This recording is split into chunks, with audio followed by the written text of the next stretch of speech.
بسم اللہ الرحمن الرحیم الحمد للہ۔ ہمارا شمائل ترمذی کا سبق جاری و ساری تھا، اور ہم نے گزشتہ سبق کے اندر پہلا لیکچر سماعت کیا تھا۔ اس کے اندر ہم نے شمائل کا مطلب، معانی اور مفہوم بیان کیا تھا کہ کسی شخص کی اوصاف، اس کی طرز زندگی، اس کی جسم و جسمانیت، اس کے اوصاف، اس کا چلن، رہن سہن بیان کرنا، یہ شمائل کے اندر آتا ہے۔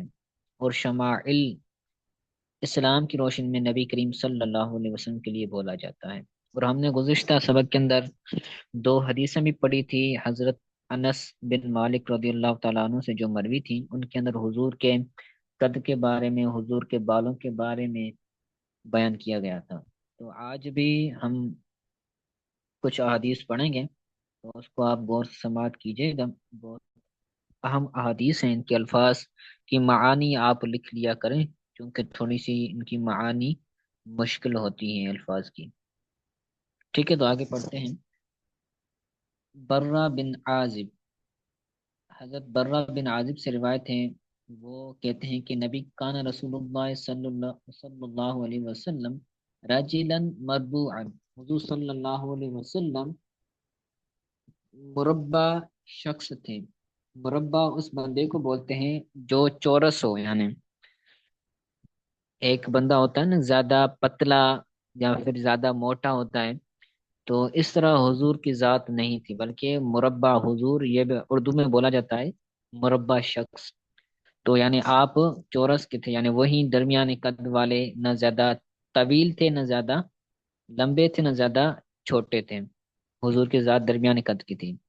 آگے تھے معید، بعید ما بین من کبین، حضور صلی اللہ علیہ وسلم بعید ما بین منکبہ، اس شخص کو بولا جاتا ہے جس کے بال کندھوں کے درمیان آ رہے ہوں۔ تو یہ بھی ایک اصطلاح ہے، یا آپ اس کا یہ ترجمہ کر لیں کہ حضور صلی اللہ علیہ وسلم کی ذات ایسی تھی کہ آپ کے دونوں کندھوں کے درمیان آپ کے زلف مبارک، آپ کے بال مبارک آتے تھے، یعنی جب آپ چلتے تھے تو آپ کے زلف مبارک۔ عظیم الجمعۃ الی شمحۃ اذنیہ، عظیم الجمعۃ یہ بھی ایک اصطلاح ہے، یعنی جس کے بال اتنے بڑے ہوں کہ اس کے کانوں تک آ رہے ہوں تو اس کو عظیم الجمعہ بولتے ہیں۔ الی شمحۃ، شحمت اذنیہ، شمع بولتے ہیں کان کی لو تک، اذن تو بولتے ہیں کان، اذنیہ یعنی دو کان، آپ صلی اللہ علیہ وسلم کے دونوں کانوں کے جو لو ہیں ان تک حضور کے بال آتے تھے۔ تو یہاں پر حضور کے زلفوں کا بیان ہے کہ حضور کے بال کس طرح کے تھے۔ آگے کہتے ہیں علیہ حلت حمرائی، حضور صلی اللہ علیہ وسلم پر سرخ کپڑے ہوا کرتے تھے۔ حلت یعنی کپڑوں کو بولتے ہیں دو کپڑے، حلہ ایک جو ازار ہوتا ہے، وہ ایک وہ ردا چادر، تو حضور صلی اللہ علیہ وسلم پر سرخ رنگ کی چادریں ہوا کرتی تھی۔ حضرت برہ کہتے ہیں ما رأیت شیئا قط احسن منہ، میں نے حضور سے حسین کبھی کوئی چیز نہیں دیکھی۔ ما رأیت شیئا قط، قط بولتے ہیں ہمیشہ، کبھی بھی، میں نے حضور جیسا حسین کبھی نہیں دیکھا، حضور جیسے حسین کوئی چیز نہیں دیکھی، یعنی حضور صلی اللہ علیہ وسلم سب سے زیادہ حسین تھے، حسین و جمیل تھے۔ ٹھیک ہے، تو یہ حضور کا حسن اور آپ کا بال مبارک کا بیان۔ آگے وفی روایت عنہ، اور حضرت برہ رضی اللہ تعالیٰ، برہ بن عازب سے ایک اور روایت میں ہے، قال، آپ کہتے ہیں کہ ما رأیت من ذی ملت، ماضی لمتن، پہلے لام میں پھر میم میں، ماضی لمتن فی لحت حمراء، لح فی لحت حمراء، حمراء احسن من رسول اللہ صلی اللہ علیہ وسلم، ما رأیت من ذی لمتن فی حلت حمراء احسن من رسول اللہ صلی اللہ علیہ وسلم۔ حضرت برا بن عازب کہتے ہیں کہ میں نے حضور سے زیادہ یا فی حلت سے ترجمہ کریں، میں نے سرخ کپڑوں میں میں نے سرخ کپڑوں میں حضور سے زیادہ حسین کوئی نہیں دیکھا۔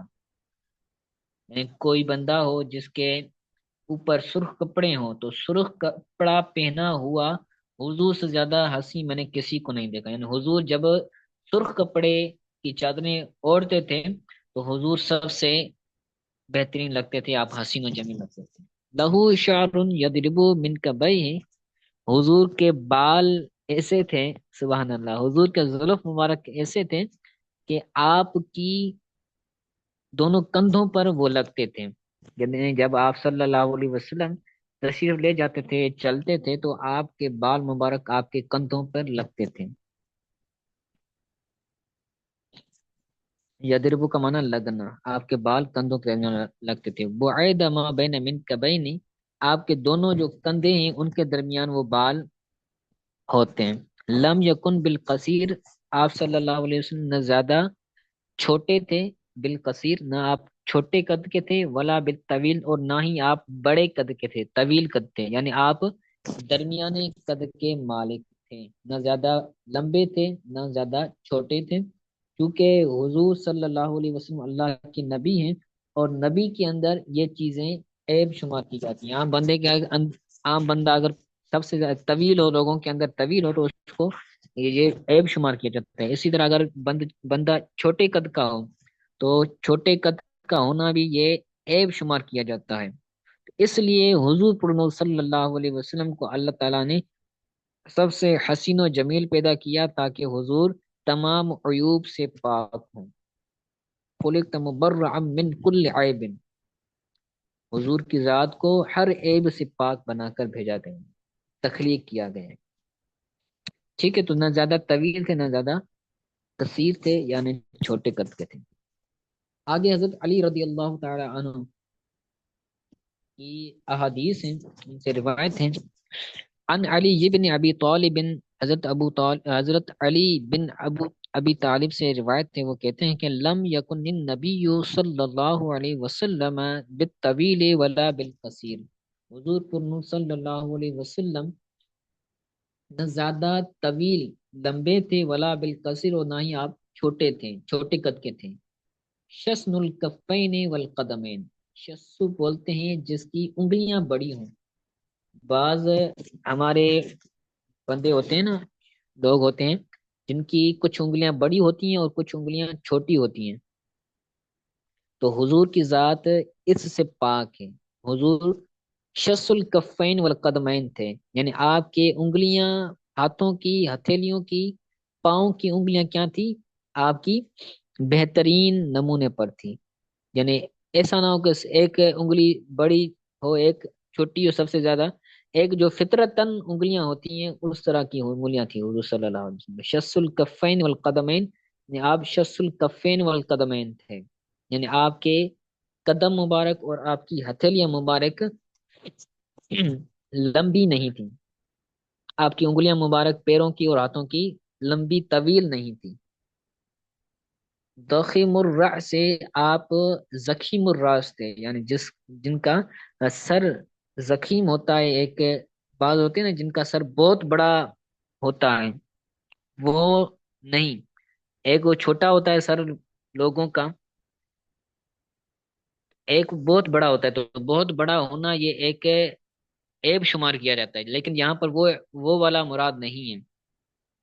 بعض لوگوں کا ایک طرف سے بڑا ہوتا ہے یا پھر دونوں طرف سے نکلا ہوا ہوتا ہے، اس طرح کا نہیں۔ حضور کا زخیم الراس ہونے کا مطلب یہ ہے کہ آپ کی جو چہرہ مبارک ہیں تو ان کے مطابق آپ کی جو سر مبارک ہے یا آپ کا دماغ مبارک ہے تو اس طرح کا تھا۔ ضخیم الکرادیس، کرادیس بولتے ہیں بادشاہوں اور جو بڑے بڑے عمراء ہوتے ہیں، تو ان کے سروں کی طرح حضور صلی اللہ علیہ وسلم کا سر مبارک تھا۔ یعنی آپ صلی اللہ علیہ وسلم کے عقل مند ہونے اور آپ کے بڑے ذہین و فطین ہونے کی ایک یہ بھی علامت ہے کہ آپ صلی اللہ علیہ وسلم ضخیم الراس تھے۔ جن کے چھوٹے سر ہوتے ہیں تو ان کو اکثر طور پر وہ کیا ہوتے ہیں؟ ناقص العقل ہوتے ہیں، لیکن حضور کی ذات زخیم الراس تھے، وہ حضور کے عاقل اور حضور کے بہت بڑے سمجھدار ہونے میں کوئی بھی شک نہیں ہے، یہ اس کی طرف اشارہ ہے، ٹھیک ہے۔ طویل المسربت، اور آپ صلی اللہ علیہ وسلم طویل المسربہ تھے۔ طویل المسربہ اس کی معنی آپ نیچے دیکھیں، طویل المسربہ اس بندے کو کہتے ہیں، یہ نیچے لکھا ہوا ہے، الشعر الدقیق الذی یبدأ من صدر وینتہا بسرت، تو وہ بندہ جس کی سینے سے بالوں کی ایک دقیق جو لائن ہوتی ہے وہ شروع ہوتی ہے اور اس کے ناف پر ختم ہوتی ہے۔ ہمارے سینے پر بال ہوتے ہیں نا، تو سینے سے بالوں کی ایک لکیر سی پتلی سے بالوں کی لکیر شروع ہوتی ہے، درمیان سے وہ ناف پر ختم ہوتی ہے۔ تو حضور صلی اللہ علیہ وسلم کی ذات بھی اس طرح کی تھی کہ آپ کے سینے مبارک سے بالوں کی ایک لکیر شروع ہوتی تھی دقیق، جو ناف پر ختم ہوتی تھی۔ طویل المسربت کا مطلب یہی ہے، ٹھیک ہے۔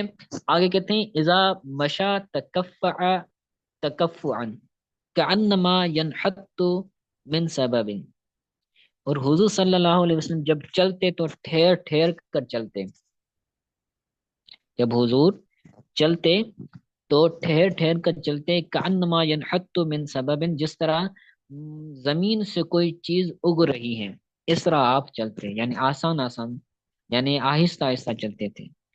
حضرت علی رضی اللہ تعالی عنہ فرماتے ہیں لم ارى قبلہ ولا بعدہ مثلہ، میں نے حضور جیسا نہ حضور سے پہلے دیکھا نہ حضور کے بعد دیکھا، یعنی حضور کی ذات جیسا حسین و جمیل آپ کی مثل نہ حضور کی ذات تشریف لانے سے پہلے میں نے دیکھا نہ حضور کے بعد کسی کو حضور جیسا دیکھا۔ تو صحابہ کا یہ عقیدہ ہے، حضرت برا بن عازب کی حدیث پڑھی ہم نے، وہاں پر بھی یہی الفاظ تھے کہ میں نے حضور سا حسین نہیں دیکھا، اور حضرت علی رضی اللہ تعالیٰ عنہ کی حدیث میں کہ میں نے حضور جیسا نہ حضور سے پہلے دیکھا نہ بعد میں دیکھا۔ تو یہ صحابہ کرام کا عقیدہ ہے کہ وہ حضور کی ذات کو ایک کسی کے ساتھ ان کو تشبیہ نہیں دیا کرتے تھے۔ آج بسا اوقات ہمارے معاشرے میں ایسے لوگ ہوتے ہیں جو کہہ دیتے ہیں کہ نبی کریم صلی اللہ علیہ وسلم معاذ اللہ ہماری طرح بشر ہیں، تو حضور کے بشر ہونے کی اپنی مثل ان کو قرار دیتے ہیں، تو وہ بہت ذلیل الفکر اور منحوس الفکر ان کی سوچ ہے، جو حضور کی ذات کو معاذ اللہ اپنی مثل قرار دے رہے ہیں۔